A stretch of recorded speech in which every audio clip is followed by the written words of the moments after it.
مسلم شریف کی روایت ہے، آقا صلی اللہ تعالی علیہ وسلم اس مسئلے کو عجیب انداز میں کھول رہے ہیں۔ آقا فرماتے ہیں کہ مجھے معلوم ہے جہنم سے سب سے اخیر میں کون جنت میں جائے گا۔ کتاب الایمان میں بہت مفصل واقعہ ہے۔ حضرت فرماتے ہیں مجھے معلوم ہے کہ سب سے اخیر میں کون جنت میں جائے گا جہنم سے نکل کر۔ فرمایا کہ وہ مومن ہوگا کہ جس کے ایمان کا پتہ اللہ کے علاوہ کسی کو نہیں ہوگا، اس کو اللہ نکال کر جہنم سے جہنم کے کنارے پر کھڑا کریں گے تو وہ کچھ دیر خاموش رہنے کے بعد اللہ سے یوں کہے گا، اللہ ذرا میرا منہ گھما دے نا، ادھر تپش بہت لگ رہی ہے جہنم کی، ذرا منہ میرا پھیر دے نا۔ تو اللہ تعالیٰ کہے گا دیکھ میں تیرا وعدہ تو پورا کرتا ہوں لیکن آئندہ کچھ نہیں مانگے گا نا تو وہ کہے گا بلا وعزتی کا یا ربی، اللہ تیری عزت کی قسم پھر میں کچھ نہیں مانگوں گا، میرا منہ تھوڑا سا پھیر دے۔ اب جب اللہ منہ پھیر دے گا تو سامنے جنت ہوگی، وہ جنت کو جب دیکھے گا تو اللہ سے یوں کہے گا اللہ تھوڑا آگے بھیج۔ اللہ کہے گا ابن آدم تیرا برا ہو، تو نے مجھ سے میری قسم کھا کر کہا تھا کہ میں نہیں مانگوں گا اور تو نے پھر مانگا۔ فرمایا اللہ تیری عزت کی قسم اب نہیں مانگوں گا، مجھے تھوڑا آگے بھیج دینا۔ اب اللہ اس کو آگے بھیجے گا، جب وہ آگے جائے گا پھر اللہ سے مطالبہ کرے گا جنت کے پاس بھیج دے، جنت کے پاس بھی اللہ بھیج دے گا۔ برا کہتے کہتے اللہ کہے گا ابن آدم تیرا برا ہو مانگتا ہی رہتا ہے، وہ کہے گا تیری عزت کی قسم، یہاں تک کہ جنت کے دروازے پر جب پہنچ جائے گا تو اب اللہ سے کہے گا اللہ اندر ہی بھیج دینا۔ عبداللہ ابن مسعود اس روایت کو بیان کرتے ہوئے ہنس پڑے، اللہ کے حبیب پاک صلی اللہ علیہ وسلم کی اس مبارک روایت کو، اور شاگردوں سے کہا مجھے پوچھتے نہیں کہ میں کیوں ہنس رہا ہوں۔ فرمایا بتائیے نا حضرت آپ کیوں ہنس رہے؟ فرمایا میرا نبی اس حدیث کو بیان کرتے ہوئے ہنس رہا تھا، اور میرے نبی نے ہم کو یوں کہا تھا کہ مجھ سے پوچھتے نہیں کہ کیوں ہنس رہا ہوں میں، تو ہم نے اپنے نبی سے پوچھا یا رسول اللہ آپ کیوں ہنس رہے ہیں، ہمارے ماں باپ آپ پر قربان، تو میرے نبی نے یوں کہا کہ میرا اللہ اس کو بیان کر کے ہنس رہا ہے۔ ضحک اللہ تبارک اضحک اللہ تبارک، اللہ تعالیٰ ہنسیں گے۔ ہنسنے اللہ کا ہنسنا اللہ کی شان کے مطابق ہوگا، ہم اس پر بحث نہیں کر رہے ہیں کہ اللہ کا ہنسنا کس شان سے ہوگا۔ بہرحال اللہ تعالیٰ اس کو اندر بھیجیں گے، اب اللہ اس سے کہیں گے کہ اچھا جب میں نے بھیج دیا تجھے جنت میں، اب تو تمنا کر، تجھے کتنا چاہیے۔ اب اگر آپ کو کہا جائے کہ تمنا کرو تو آپ کتنی تمنا کرو گے؟ ہمارا ڈپارچر کتنا ہو سکتا ہے، ہم کتنی بلندی پر جا سکتے ہیں؟ بہت بہت تو یوں کہیں گے کہ 4 کروڑ کا بنگلہ ہو، چلو بہت مانگا تو 4 کروڑ کا، 5 کروڑ کا، اور 4 عورتیں ہو خوبصورت ایسی کہ گلے سے پانی اترے نظر آوے، اور شاندار کپڑے ہو۔ ہماری پرواز کتنی ہو سکتی ہے مانگنے میں؟ بندہ اپنی دنیا کی تھنکنگ اور سوچ کے مطابق اللہ سے مانگے گا، اللہ کہے گا بس اتنا ہی، فرمایا جی باری تعالیٰ اتنا ہی، اللہ کہے گا جتنا تو نے مانگا ہے مثلہ ومثلہ ومثلہ ومثلہ، حتیٰ کہ اللہ آگے فرمائے گا عشرۃ امثالہ، جاؤ میں نے تمہیں جتنا مانگا یہ دنیا کی 10 دنیایں عطا کی، یہ دنیا ایسی 10 دنیا جا میں نے جنت میں عطا کی۔ اب اللہ کو کون پوچھے گا کہ اللہ تو نے کیوں اس کو معاف کر دیا؟ مالک یوم الدین، حاکم نہیں ہوں میں کہ قانون کے تابع بنوں، مالک یوم الدین ہوں۔ روایتوں میں آتا ہے اللہ اپنے 2 بندوں کو کہے گا کہ تم اتنے پاپی اور مجرم ہو کہ تمہارے گناہوں کی انتہا ہے، جاؤ جہنم میں معافی نہیں ہو سکتی۔ ایک تو دوڑے گا سیدھا جہنم میں کود پڑے گا، اور ایک کچھ چلے گا پھر اللہ کو دیکھے گا، کچھ چلے گا پھر اللہ کو دیکھے گا، کچھ چلے گا پھر اللہ کو دیکھے گا۔ اللہ تعالیٰ اس کو بلائیں گے ادھر آ، میں نے حکم دیا کہ جاؤ جہنم میں، تیرا ساتھی اندر چلا گیا اور تو بار بار مڑ کر مجھے دیکھ رہا ہے۔ وہ کہے گا اللہ میں نے دنیا میں سن رکھا تھا تیری رحمتوں کے بڑے تذکرے تھے، بڑے چرچے تھے کہ تو بہت معاف کرنے والا ہے، میں آج دیکھنا چاہتا ہوں کہ تجھے رحم آتا ہے یا نہیں۔ فرمایا اچھا میری رحمت پر تجھے اتنا اعتماد ہے، جا اسی اعتماد کی بدولت تجھے معاف کر دیتا ہوں۔ اسے کون پوچھے گا اللہ کو کہ تو نے کیوں اس کو معاف کر دیا؟ اب اللہ اس دوسرے کو بلائیں گے جو اندر میں چلا گیا، اسے پوچھیں گے تو کیوں چلا گیا؟ تیرے بھائی کو، تیرے ساتھی کو میری رحمت پر اعتماد تھا، کیا تجھے اعتماد نہیں تھا؟ تو کیوں جہنم کے اندر چلا گیا؟ وہ یہ کہے گا اللہ میں نے یہ سن رکھا، میں نے یہ سوچا کہ ساری زندگی تو تیری نافرمانی کر کے آیا ہوں، لاؤ آج ایک بات مان لو شاید تجھے رحم آ جائے اور تو مجھے معاف کر دے۔ اللہ کہے گا جا اسی کی بدولت تجھے معاف کر دے۔ اب اللہ کو کون کہے گا کہ تو نے کیوں معاف کیا ان کو؟ اس لیے اس نے اپنی شان بیان فرمائی، حاکم یوم الدین نہیں، مالک یوم الدین، میں مالک ہوں قیامت کے دن کا، مجھے کسی کو پوچھنے کا حق نہیں ہوگا کہ زید کو کیوں معاف کیا اور بکر کو کیوں معاف کیا۔ میں چاہوں تو امام غزالی کے الفاظ میں نقل کروں اللہ کی شان، امام غزالی اللہ کی شان نقل کرتے ہوئے فرماتے ہیں، میں چاہوں تو سارے مومنوں کو جہنم دے دوں اور سارے کافروں کو جنت دے دوں، کسی کو مجھے پوچھنے کا حق نہیں ہوگا کہ ایسا تو نے کیوں کر دیا۔ اللہ کرے گا نہیں، لیکن اگر وہ کر لے تو اس رب کریم کو کسی کو پوچھنے کا حق نہیں ہوتا۔ بہرحال وہ آقا صلی اللہ تعالی علیہ وسلم کی یہ لاڈلی امت، اس کے لیے تو اللہ نے سب کچھ کیا، حتیم کے حصے کو بھی نکال دیا کہ جاؤ اس میں نماز پڑھ کے تم کعبۃ اللہ میں نماز پڑھنے کی بشارتیں لیتے رہو۔ تو اللہ کے حبیب پاک صلی اللہ علیہ وسلم عالم سکرات میں ہیں اور فرما رہے ان للموت سکرات۔ عائشہ فرماتی ہے کہ مجھے پتا چل گیا کہ نیکوں کو بھی ہوتی ہے۔ اب کفار کی سکرات تو عذاب کے لیے، مومن عاصی کی سکرات مغفرت کے لیے، اور نیکوں کو سکرات کیوں ہوتی ہے؟ فرمایا اللہ جنت کے جس مقام پر ان کی عبادتوں سے پہنچانا چاہتا تھا، ابھی وہ اس مقام پر نہیں پہنچ سکے، تو اللہ تھوڑی سی سختی ڈال کر جنت کے مقامات طے کروا رہا ہے، جنت کی بلندیاں، جنت کے مقامات دلا رہا ہے۔ ملا علی قاری رحمۃ اللہ علیہ نے تو ایک عجیب تصوفانہ مسئلہ اس سے نکال لیا، فرمایا معلوم ہوتا ہے کہ شیخ کی کروی کسیلی سننے ہی سے مقامات ملا کرتے ہیں، جیسے یہاں سکرات کی سختیوں سے جنت کے مقامات مل رہے ہیں۔ فرمایا شیخ کی مرید جب کروی کسیلی سنے گا، شیخ کے دھکے کھائے گا، شیخ کی دانت دبت کو برداشت کرے گا، تب جا کر مقامات سلوک ملتے ہیں۔ آج کل مقامات ہی کو کوئی نہیں سمجھتا، سلوک کو کون سمجھے گا؟ سلوک ہی کے بابے پر گئے، آج کل تو بس پیری مریدی بیت ہو گئے، اللہم صلی علی محمد، بس سب کچھ خلافت اسی میں آ گئی، سارا مزلہ اسی میں ملول گیا۔ بیت کا مقصد کیا ہے؟ حضرت شیخ نور اللہ مرقدہ سے کسی نے سوال فرمایا کہ حضرت بیت کا مقصد کیا ہے؟ حضرت نے فرمایا تصحیح نیت کا نام بیت ہے، اپنی نیت کو ہر معاملے میں صحیح کرو، ہر معاملے میں اپنی نیت صحیح ہو۔ اور اگر بیت تو ہو گئے اور نیت ہی کا فقدان ہے، بلکہ نیت یہ ہے کہ اس سے بیت ہونے کی بنیاد پر میری عزت بڑھ جائے گی، تو ظاہر سی بات ہے کہ بیت کا فائدہ ہی کہاں حاصل ہوا، بیت کا مقام ہی کہاں حاصل ہوا، بیت کی وہ ضرورتیں کہاں حاصل ہوگی؟ وہ تو جب تک اپنے آپ کو شیخ کے پاس مٹاتے نہیں، ختم نہیں کرتے، وہاں تک انسان ان مقامات تک پہنچ نہیں سکتا ہے۔ بہرحال میں یہ کہہ رہا تھا کہ نیکوں کو جو سکرات ہوتی ہے، فرمایا اس لیے ہوتی ہے، اللہ تعالیٰ ان کو بلند مقامات پر اور اعلیٰ درجات پر پہنچانا چاہتا ہے، اس لیے ان کی سکرات ہوتی ہے۔ تمام محدثین کا یہی جواب ہے۔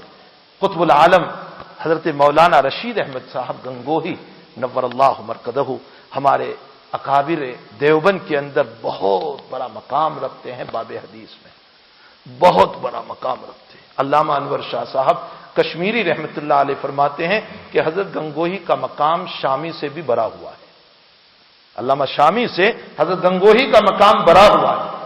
شامی کو جزیات پر عبور تھا، حضرت گنگوہی کو اصول پر عبور تھا۔ تو جو اصول جانتا ہے نا اس کا مقام بڑا ہوا ہوتا ہے جزیات والے کے مقابلے میں۔ حضرت گنگوہی علیہ الرحمہ اس کا بڑا عجیب جواب دیتے ہیں، دلوں پر لکھ لو اس جواب کو، دلوں پر لکھ لو۔ حضرت گنگوہی فرماتے ہیں میرے نبی کو سکرات دے کر کون سے مقامات کو اللہ بلند کر رہا تھا؟ یہ جو کہتے ہیں کہ اللہ والوں کو اس لیے سکرات دی جاتی ہے کہ مقام بلند ہو، میرے نبی کو سکرات دے کر کون سے مقامات کو اللہ بلند کر رہا تھا؟ میرے نبی کو تو سارے مقامات مل چکے ہیں، کون سا مقام ہے جو نہیں ملا؟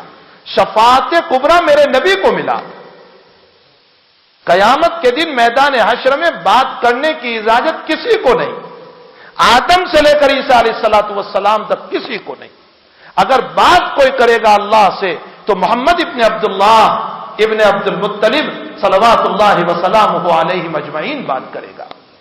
شفاعت کبریٰ تو آپ کو ملی، اسی لیے علامہ سہیلی علیہ الرحمہ نے ایک عجیب نقطہ لکھا کہ جب ایک بات طے ہو چکی ہے کہ قیامت کے دن شفاعت میرا نبی ہی کرنے والا ہے، اور دنیا میں خود نبی ہم کو بتا کر گئے ہیں کہ میں شفاعت کروں گا قیامت کے دن، میں سجدے میں جاؤں گا، میں اللہ کی تعریف کروں گا، اللہ مجھے کہیں گے سر اٹھاؤ، ارفع راسک، سل توتا، مانگو میں دوں گا، وشفع تشفع، میں کہوں گا جلدی سے حساب شروع ہو جائے، آپ ہم کو بتا کر گئے ہیں، تو پھر قیامت کے دن اللہ ہمیں پہلے دوسروں کے پاس دھکے کیوں کھلائے گا کہ جاؤ آدم کے پاس، جاؤ نوح کے پاس؟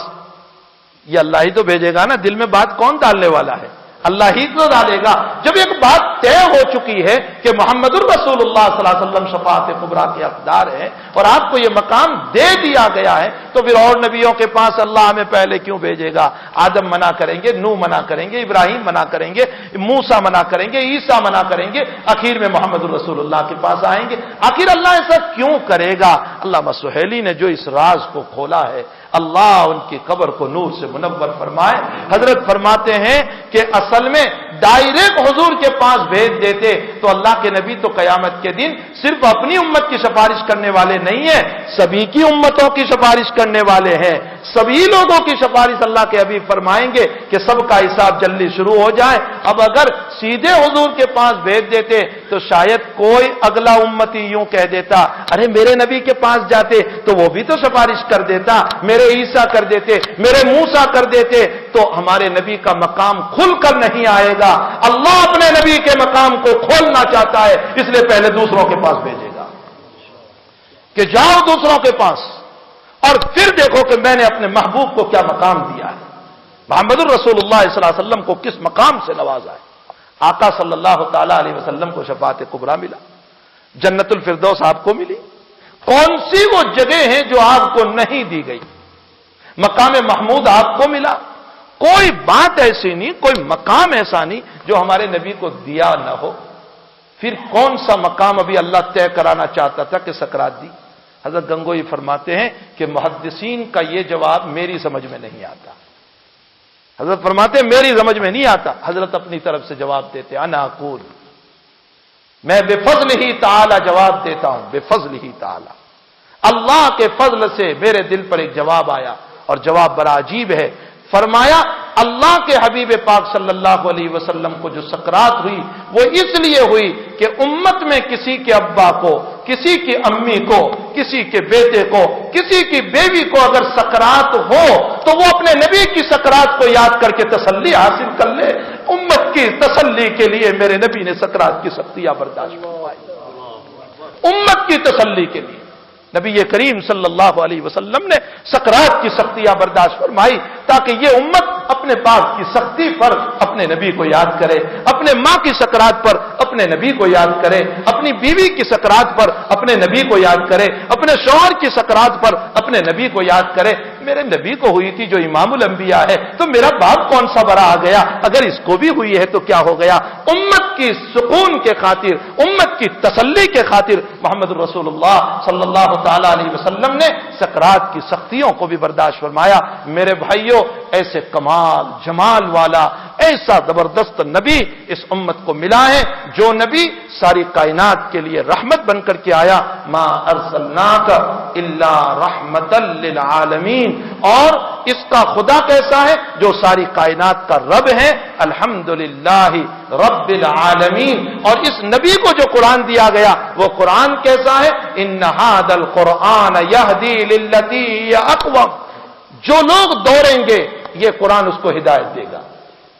ابن قیم جوزی رحمۃ اللہ علیہ سے کسی نے سوال فرمایا کہ حضرت آپ تو کہتے ہیں قرآن آئینہ ہے، تمہارے عیبوں کو بتاتا ہے، تو میں روزانہ قرآن پڑھتا ہوں، میرے عیب نظر نہیں آتے۔ ابن قیم رحمۃ اللہ علیہ نے جواب دیا، فرمایا آئینے کے سامنے اپنا چہرہ پورا رکھو گے تو عیب نظر آئے گا، تم نے تو غرور اور تکبر والا چہرہ قرآن کے سامنے رکھا ہے تو عیب کہاں نظر آئے گا؟